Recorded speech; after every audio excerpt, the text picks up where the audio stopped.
ពេលវេលាសែងខ្លីតែមានន័យក្នុងជីវិតអ្វីដែលតែងតែគិតបងប្រាថ្នាមិនជឿលើនិស័យមិនជឿព្រេងវាសនាតែពេលនេះទើបដឹងថាជាការពិត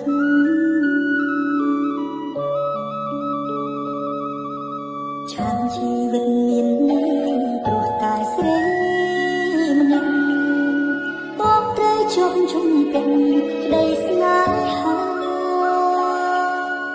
ដល់ចិត្តមិន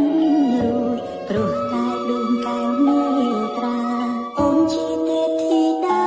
ក្នុងសូបិនសំរទេពអប្សរអូដូចអូនឡើយស្នាមញញឹមត្រាំត្រែងអស់ព្រៀមលំសារភាពថាសុំចាំស្នេហ៍តូតាំងរៀមបំស្រំឲ្យឈាមបានជួបមុំ